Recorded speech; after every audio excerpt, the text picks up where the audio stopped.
성경에는 하나님께서 축복하시고 또 귀하게 쓰신 많은 사람들의 이름이 기록되어 있습니다.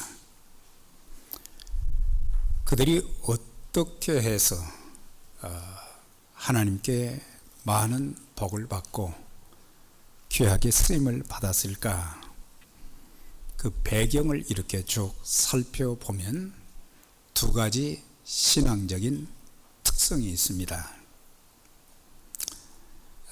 첫 번째는 하나님 말씀에 대한 절대적인 순종, 하나님 말씀 순종하는 사람들을 축복하시고 또 귀하게 쓰신 것을 보게 되고, 또 한 가지는 하나님 앞에 절대적으로 기도한 사람들, 기도의 사람들을 하나님이 축복하시고 쓰신 것을 보게 됩니다. 특별히 여호수아서 1장 7절에 보면 이제 모세 뒤를 이어서 여호수아가 이제 지도자가 되어졌고,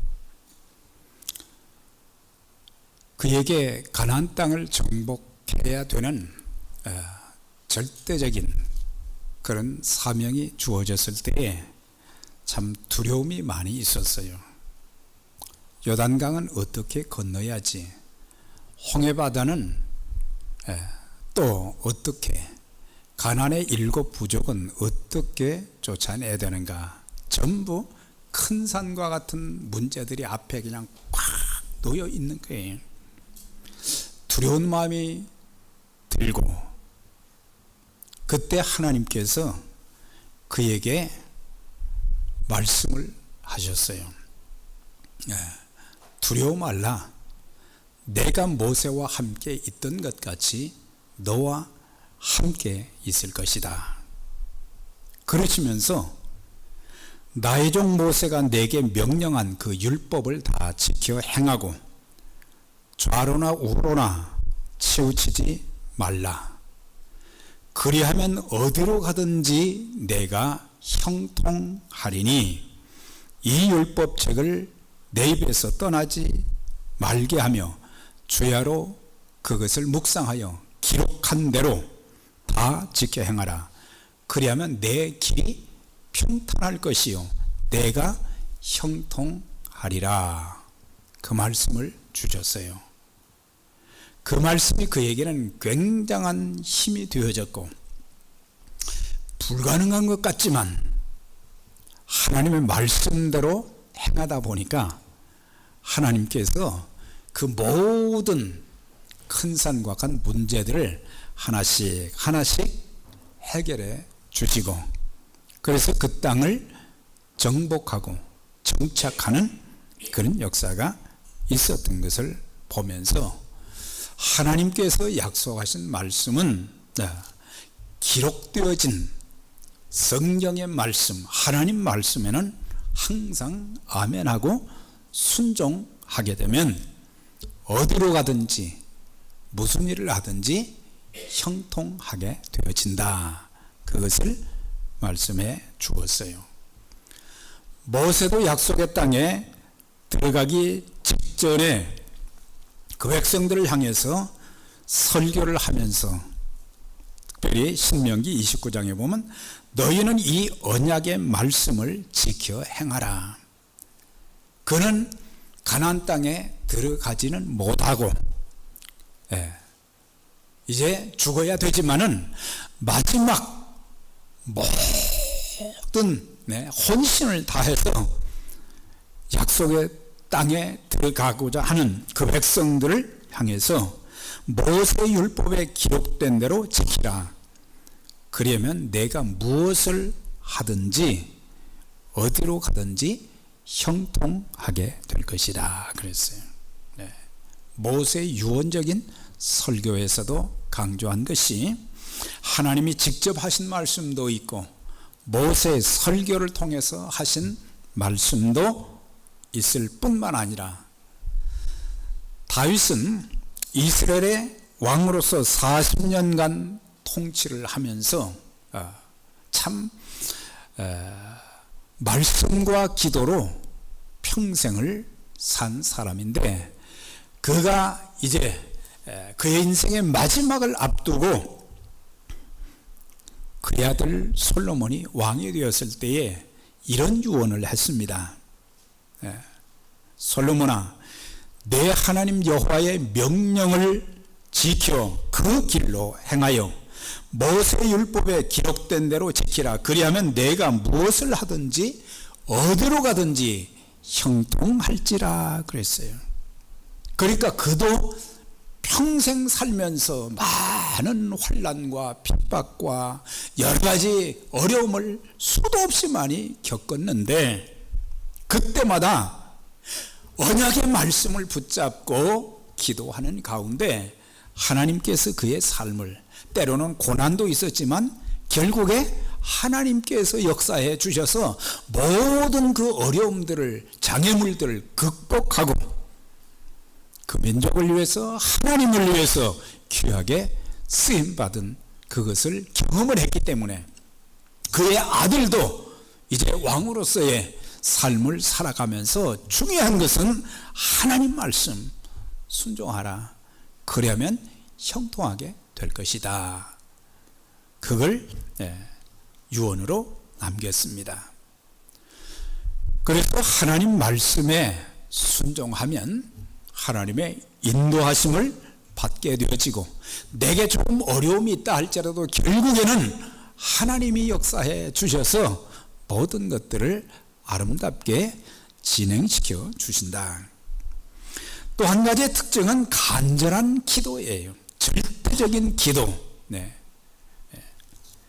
느헤미야 1장 11절에 보면은 그가 하나님 앞에 기도하면서 주여 구하오니 귀를 기울이사 종의 기도와 주의 이름을 경외하기를 기뻐하는 종들의 기도를 들으시고. 느헤미야는 처음부터 엄청난 꿈을 가진 사람은 아니었어요. 그렇지만은 자기가 아무것도 할 수 없는 그런 상황 가운데 있을 때 먼저 하나님 앞에 기도하기를 시작했는데, 기도하는 가운데 하나님께서 그의 기도를 들으시고 그의 모든 과정들을 선하게 인도해 주셔서 성벽재건을 140년 동안 허물어졌던 그 성벽을 이제 52일 만에 건축해서 완성하는 그 과정을 보게 될 때에 기도가 얼마만큼 중요한가, 그것을 여기서 강조해 주고 있습니다. 종들의 기도를 들으시고 오늘 종이 형통하여 이 사람 앞에서 은혜를 입게 하옵소서 그랬어요. 형통하여, 그러니까 왕의 마음을 하나님이 주장해 주시기를 바라고, 그래서 모든 일들이 아름답게 형통하게 이루어지게 해 주세요. 지금 자기가 모시고 있는 그 왕에게 절대적인 권한이 주어졌는데 그 왕의 마음을 움직여 주셔서 모든 일들이 어려움이 있고 장애물이 있지만 그게 좀 잘 진행될 수 있도록 왕의 마음을, 권력자의 마음을 움직여 주세요. 오늘 종이 형통하여 그리고 이 사람 앞에서 은혜를 입게 하옵소서 그랬어요. 하나님께서 그분의 백성된 자들에게 주신 특권들이 많은데 그 중에 기도의 특권을 주신 거예요. 기도할 수 있다고 하는, 하나님 앞에 감히 어떻게 나아갈 수도 없고 하나님과 어떻게 대화를 하며 교제를 할 수 있겠어요. 그런데 하나님께서 하나님의 자녀된 백성들에게 기도의 특권을 주시면서 기도하면 응답해 주신다. 그걸 약속해 주셨어요. 그래서 느헤미야도 하나님의 그 약속하신 언약의 말씀들을 붙잡고 4개월 동안 기도를 했어요. 그게 2장에 나오는데 4개월 동안 묵묵히 하나님 앞에 기도하는데, 어느 날 왕 앞에 나아가는데, 왕이 자기에게 말을 거는 거예요. 무슨 걱정이 있길래 그렇게 얼굴에 수심이 꽉 찼느냐. 그랬더니 그가 하는 말이, 예루살렘에, 우리나라에 저의 조국이 지금 어려움에 처해 있는데 성벽은 다 무너지고 불에 타버리고 환난과 핍박을 당하고 여러 가지 어려움 가운데 있다고 하는 소식을 들어서 제 얼굴에 이렇게 수심이 가득합니다. 그랬더니 왕이 뭐라고 이야기하느냐면, 그러면 내가 무엇을 해주면 되겠느냐. 이게 참 놀라운 역사예요. 자기는 아무 말도 하지 않았는데 하나님께서 그 왕의 마음을 움직여서 그 마음에 이제 있는 내용을 입을 통해서 말을 하니까, 그 다음 2장 4절에도 보니까 뭐라고 되어 있느냐.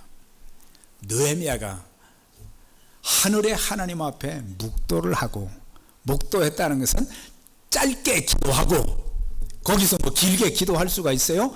짧게 기도하면서, 하나님, 저의 입을 열어주셨는데 모든 것들이 잘 이루어질 수 있도록 해달라는 짧은 기도를 드렸어요. 그 얘기를 이제 쭉 다 듣고 나서는 그에게 허락해 준 것을 보게 돼요. 술관원으로서 하나님, 이제 하나님을 잘 섬기고 왕에게도 신임을 받던 그 사람을 예루살렘에 이제 보내면서 가서 무너진 성벽을 재건하고 내 민족을 도와라. 그러면서 필요한 모든 것들을 다 지원하는, 군대를 동원해서 이제 그 백성들이 이렇게 가는 과정도 다 지키고, 또한 필요한 자재도 공급하고, 그렇게 해서 성벽 재건을 이룬 것을 볼 수가 있는데, 우리가 뭘 깨달을 수 있어요? 뭘 배울 수 있겠어요? 기도하면 정말 온 마음을 다해서 중심으로 하나님 앞에 간절히 기도하면 하나님은 어떤 문제가 됐든지 그 기도에 응답해 주신다. 그것을 말씀해 주고 있어요. 이거는 불가능한 일이야, 안 되는 일이야. 그렇지만 하나님께서 그들의 마음을 움직이시고 환경을 주장하시면은 안 될 일이 없다고 하는 거예요. 그래서 성경에는 하나님의 자녀들에게 기도하라는 그런 말씀들이 참 많이 있어요. 너는 내게 부르짖으라, 내가 내게 응답하겠고 내가 알지 못하는 크고 비밀한 일을 보여줄 것이다 그랬어요. 부르짖으라고 그랬어요. 오늘 그리스도인들이 세상에 살면서 겪는 어려움들이 참 숱하게 많습니다. 질병으로 고통받기도 하고, 경제적인 문제로, 또한 사람들과의 그런 갈등의 문제라든지, 사업의 문제로, 참 어려움들이 많은데, 문제가 닥치면 사람들은 걱정하고 움츠러들고 그러지, 포기할까? 그러지 절대로 전능하신 하나님 앞에 느헤미야처럼 기도하지 않는다는 사실이에요. 하나님 앞에 엎드리면 사는 역사가 있게 됩니다. 예레미야 29장에도 너희가 내게 부르짖으며 내게 와서 기도하면 내가 너희 기도를 들을 것이요 너희를 포로된 중에서 다시 돌아오게 하리라. 예레미야 선지자도 그 백성들에게 지금 포로 생활한다고 고통스럽다고 힘들다고 원망하고 낙심할 것이 아니고 그 시간에 기도하라 이거예요. 기도하면 하나님께서 회복시켜 주신다, 해방시켜 주신다. 꿈 같은 일들이 일어나게 된다. 여호와께서 우리를 위하여 대사를 행하셨으니 우리는 참으로 기쁘도다. 하나님의 큰 일, 꿈 같은 일들, 그들이 포로에서 해방되면서 이 꿈 같은 일이다 그랬거든요. 특별히 신구약 성경에는 약속의 말씀을 붙잡고 기도한 사람들에게 하나님의 놀라운 기적의 역사를 보여주신 많은 사람들의 기록이 있는데, 특별히 모세는 그가 이스라엘 백성들을 이제 출애굽시키는 일, 약속의 땅 앞까지 40년 광야의 생활을 해나가면서 너무너무 힘들고 어려운 일들이 많았어요. 네. 백성들의 원망과 불평, 심지어는 돌을 들어서 치려고도 하고 수많은 여러 가지 어려운 문제들을 많이 만났어요. 백성들의 먹을 것 문제, 마실 것 문제, 그리고 외부의 적들이 공격해 왔을 때에 어떻게 할 수가 없을 때마다 모세는 하나님 앞에 엎드렸어요. 너희들이 뭔데 나한테 이렇게 불평을 하느냐, 그런 말 하지 않았어요. 사람들이 뭐라고 하든지 이 모든 문제를 해결할 수 있는 분은 하나님밖에 없다. 하나님밖에 없다. 그것을 알기 때문에 늘 하나님 앞에 나서 기도할 때마다 하나님이 그에게 새 힘을 허락해 주시고, 또한 방법을 말씀해 주시고, 문제 해결을 이제 구체적으로 해 주신 것을 보게 되는데, 그래서 그 백성들을 약속의 땅까지 인도할 수 있는, 그래서 그 모든 기간은 전부 하나님 앞에 기도하는 과정을 통해서 하나님께서 일하셨다는 것을 보여주신 거예요. 마지막 사사시대의 지도자였던 사무엘은 그의 삶과 사역을 감당하면서 특별히 그의 백성들을 향해서 자신이 고백한 것이 있어요. 나는 여러분들을 위해서 기도하기를 쉬는 죄를 하나님 앞에 결단코 그 죄를 범치 아니하겠다 그랬어요.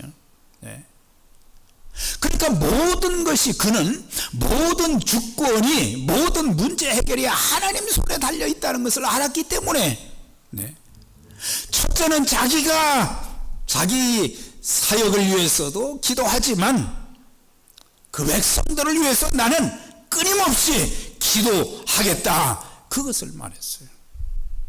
블레셋이 얼마나 그 백성들을 고통스럽게 만드는지 몰라요.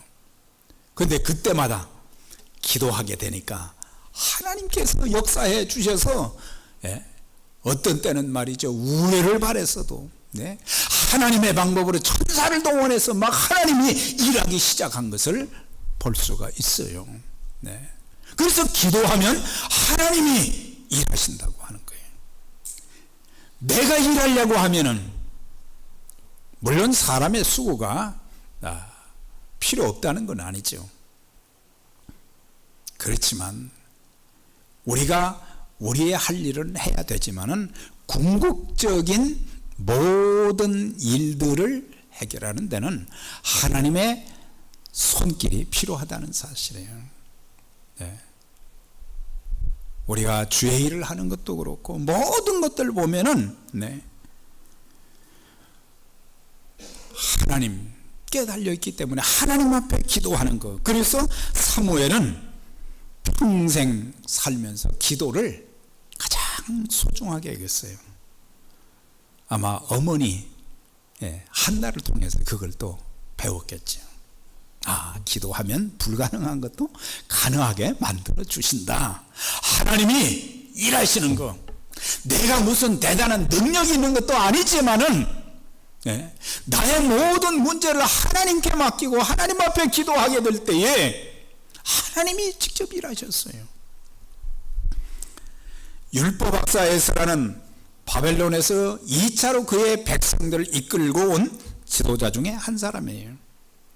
그런데 그 많은 사람들을 이끌고 이제 여러 나라를 거쳐서 유다에서 예루살렘으로 가야 되는데 위험이 도처에 너무 많이 도사리고 있었어요. 그런데 이 사람이 그 바사나라에서 얼마나 신실한 사람인지 왕에게 무엇이든지 요청하면은 구하면은 다 받을 수 있는 그런 정도로 왕하고 친했다 그랬거든요.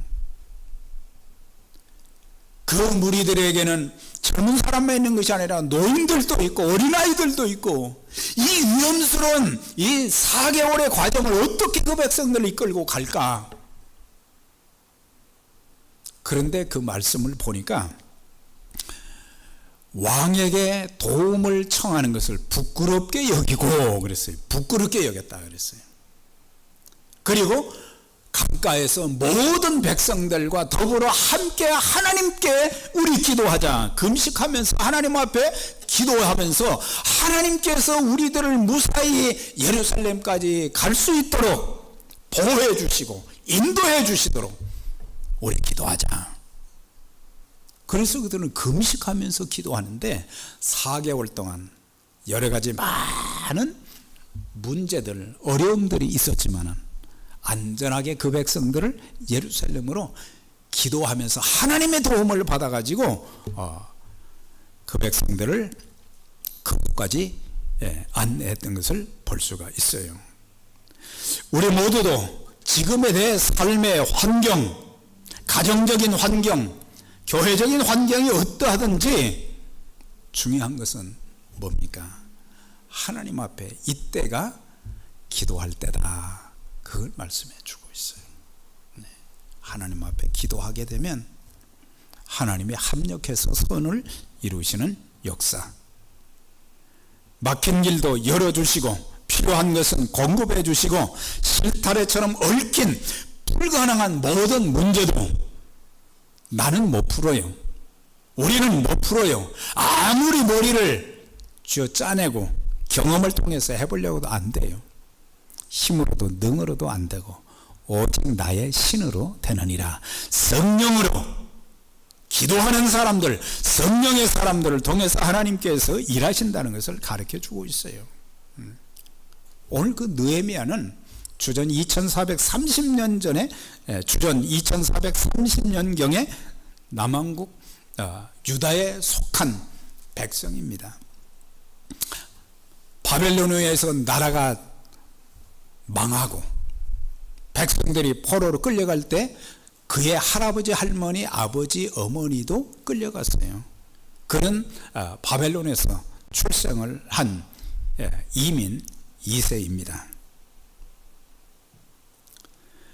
동족들이 겪는 그런 고통을 보면서도 그는 낙심하지 아니하고 부모의 신앙을 전수받아서 기도하면서 자기에게 주어진 삶의 상황 속에서 최선을 다하는 가운데 하나님께서 그를 나중에 높이셨어요. 술관원이라. 그러니까 왕을 독살하기가 쉽기 때문에 이제 음식마다 마시는 것마다 이 사람이 먼저 맛을 보니까 왕의 안위를 책임질 수 있는 사람이 장관급이거든요. 그는 자기에게 주어진 비참한 환경, 삶의 역경을 원망하거나 좌절하지 아니하고 자기에게 주어진 일에 신앙적으로 기도하면서 최선을 다한 결과 참 귀하게 쓰임받는 하나님의 사람이 되었는데, 어느 날 그가 이제 일을 하고 있는데 그의 동생 하나니와 몇 사람들이 유다에서 왔다 그랬어요. 그래서 그는 자기가 거기서 태어난 것은 아니지만은 그 형편을 물었다 그랬거든요. 지금 예루살렘은 어떠냐? 그랬더니 그들이 보고를 하는 것이 사로잡힘을 면하고 남은 자들이 도에서 환난을 만나고 능력을 받으며 예루살렘 성은 회파되고 성문들은 소화되었다 하는지라. 참 안 좋은 소식을 들었어요. 아, 그러냐? 그걸로 끝나지 아니했어요. 하나님의 사람들의 특징은요, 어떤 안 좋은, 좋지 못한 환경, 좋지 못한 모든 문제에 대한 것을 듣기만 하고 끝나는 사람들이 아니에요.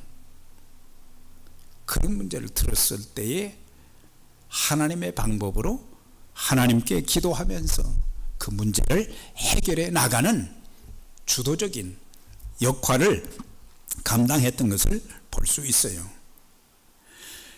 예루살렘 성에는 단순히 성만 있는 게 아니라 성전이 있잖아요. 성전은 하나님이 함께 하시는 곳이에요. 하나님의 백성들이 거기서 제사를 드리는 곳이에요.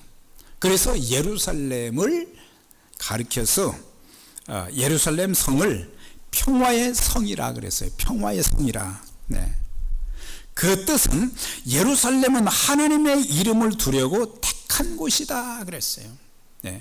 하나님의 영광을 나타내고 하나님의 이름을 온 세계에 전하기 위해서 그곳을 선택해서 성전을 건축하게 하고, 그리고 하나님의 영광이 충만하게 역사하는 그런 장소였는데, 이게 다 무너져 버리고 불타버리고 이방 민족들에게 수치와 부끄러움을 당한다는 말을 듣고는 그때부터 남자가 수일 동안 울었다 그랬어요. 참 그 소식을 들으니까 평화가 있어져야 될 성, 하나님의 영광이 충만해야 될 성전이 무너진 것, 이런 것들을 굉장히 안타깝게 여겼어요. 수일 동안 슬퍼하면서 울면서 그때부터 기도를 시작한 거예요. 나의 삶을 통해서 우리가 섬기는 교회가 하나님을 존귀하게 해드리고 하나님의 영광으로 가득 찬 교회가 되기를 원한다고 하면은 우리가 우선적으로 해야 될 것이 뭐겠어요? 기도입니다. 기도가 우선돼야 돼요. 기도가 우선돼야 돼요. 마태복음 21장 13절에 보면 주님께서 십자가를 지시기 전에 예루살렘에 올라가셔서 맨 먼저 간 곳이 어디예요? 성전이었어요. 거기 갔더니 거기에 장사꾼으로 가득 차 있어요. 돈 바꾸는 자들, 비둘기 파는 자들, 양과 소를 파는 자들로 막 시장처럼 되어 있어요. 그때 주님께서 의예분을 내시고 채찍을 들어서 그들을 내쫓으시고 상을 엎으시면서 뭐라고 말씀하셨어요? 내 집은 만민이 기도하는 집이다, 그렇게 말씀하셨어요. 내 집은, 하나님의 성전은 기도하는 집이다. 하나님을 만나고 하나님의 음성을 듣고 하나님께 예배하는 구별되어진 하나님의 영광이 충만한 이런 곳을 이렇게 만드느냐. 구약의 성전과 신약의 예배당하고는 약간은 좀 구분이 있어요. 그렇지만 이것은 단순한 건물이 아니라 하나님께 예배드리고 하나님의 거룩한 일을 위해서 쓰임받는 그런 장소로 여기가 선택을 받은 거예요. 그냥 건물로 생각해서는 안 되고, 그래서 우리 교회에 하나님의 영광이 좀 충만하고 우리 교회가 하나님의 이름을 드러내고 세상 사람들에게 주목받는 그런 사람들이 아니라, 그런 교회가 아니라 하나님의 영광이 같이 하고 하나님의 큰 역사들이 일어나는 그 일을 위해서 우리는 기도해야 된다는 사실이에요. 우리 교회 예산을 이렇게 좀 보니까 두 번째 많이 지출되는 게 뭐냐면 건물에 들어가는 돈이에요. 건물에 들어가는 돈이에요. 이곳은 선교의 근거지. 하나님의 거룩한 일이 이루어지는, 어렵게 헌금해서 모은 그 돈을 여기다 다 쏟아 놓는 거예요, 지금. 그런데 이것이 어떤 것으로 정말 효과적으로 잘 사용되는가? 하나님을 만나는 장소로, 우리가 살면서 어려움을 겪을 때 여러분들이 사람들 쫓아다녀가지고 되는 일이 없어요. 육신이 몸이 아프다든지, 직장과 사업에 문제가 있다든지, 삶에 문제가 있다든지, 자녀의 문제가 있다든지, 여기 나와서 하나님 앞에 엎드려 기도하면 하나님이 역사하십니다. 그걸 알아야 돼요. 네. 여기서 기도하게 되면,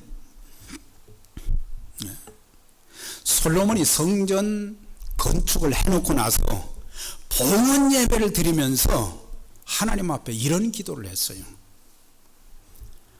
열왕기상 8장 29절부터 이렇게 쭉 있는데, 솔로몬은 성전을 건축하고 난 뒤에 봉헌 기도를 통해서 하나님, 주의 눈이 주야로 성전을 보시오며 이곳에서 드리는 기도를 들어주소서.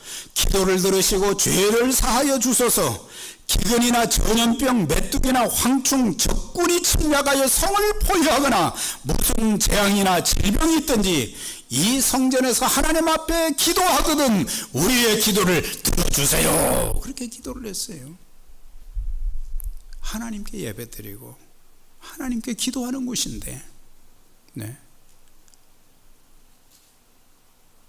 메뚜기 떼가, 황충이 와서 수거해 놓은 모든 것을 다 뜯어먹습니다. 적군이 침략해서 또 나라를 파괴시킵니다. 재앙이나 질병이 막 몰아닥칠 때 그때 어떻게 해야 되느냐?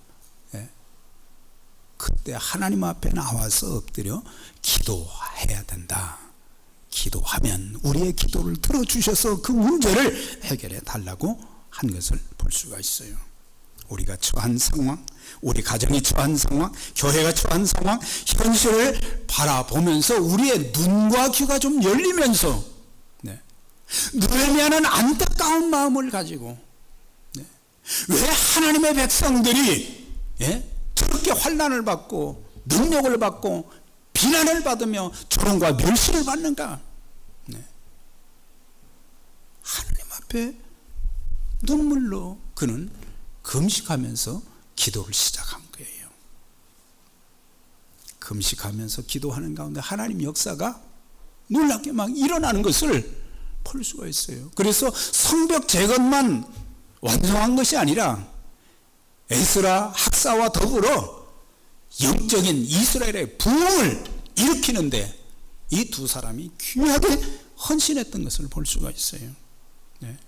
우리는 눈에 보이는 현상을 보면서 여러 가지 말은 할 수 있지만 하나님 앞에 쫙 엎드려서 교회적인 일이나 가정적인 일이나 모든 일에 정말 여기 나와서 어떤 때는 잠이 안 온다, 불면증이 있다, 여기 나와서 기도하고, 사실 뜬 눈으로 밤새운다는 거 얼마나 고통스러운 일인지 몰라요. 그러나 그때 하나님 앞에 나와서 기도하게 되면 단잠도 자게 하시고 우리의 삶의 문제도 해결해 주시고, 그래서 그의 신앙적인 특징은 기도를 통해서 그 귀한 일을 이끌어가는 일에 귀하게 쓰임 받았는데,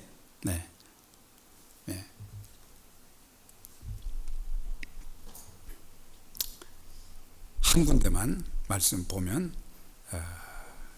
이런 내용이 있어요.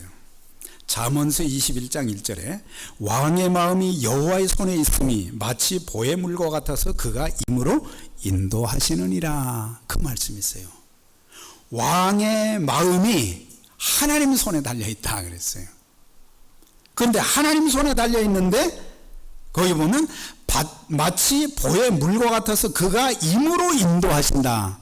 그러니까 왕의 마음을 움직이시다. 왕은 권력 있는 사람이잖아요. 권세가 있는 사람이잖아요. 그러니까 하나님께서 그의 마음을 움직이시니까 왕이 그것을 아주 자연스럽게 하나님의 명령에 순종하는 것이다. 농사를 지을 때 농부는 저수지의 물을 말이죠, 가뭄이 들었을 때 저수지의 물을 이제 자기의 논과 밭으로 물고만 틀으면 그리 들어가거든요. 간단해요. 그러니까 왕의 마음을 하나님이 그렇게 사용하신다는 사실이에요. 아무리 강박하고 하나님을 경외하지 않는다 할지라도 하나님의 성령이 기도하는 사람들을 통해서 역사해 주셔서 그 마음을 감동시키셔서 그 일을 하게 한다고 하는 거예요. 왕의 마음을 움직이는 것이 중요한 것처럼 우리가 기도하면 하나님의 마음을 움직이셔서 하나님께서 그 일을 하신다고 하는 사실이에요. 그래서 그는 주여로 내가 기도합니다. 주여 간구하나이다. 금식하며 기도하여 주여 구하오니 하나님의 영광, 예루살렘의 영광을 회복하는 그 일을 위해서 기도하기 시작했어요. 기도하지 않는 것은 참 교만한 사람들이에요. 기도하지 않은 사람들은. 교만한 사람들은 기도 안 해요. 왜? 내가 다 할 수 있다고 생각하니까. 여러분들, 우리가 다 할 수 있는 일들은 참 한정돼 있어요. 한정돼 있어요. 그러나 기도하면 하나님께서 환경도 바꾸어 주시고 사람의 마음도 바꾸어 주시고 모든 것들을 주관해 주셔서 하나님의 뜻대로 그 일이 이루어질 수 있도록 만들어 주시는 거예요.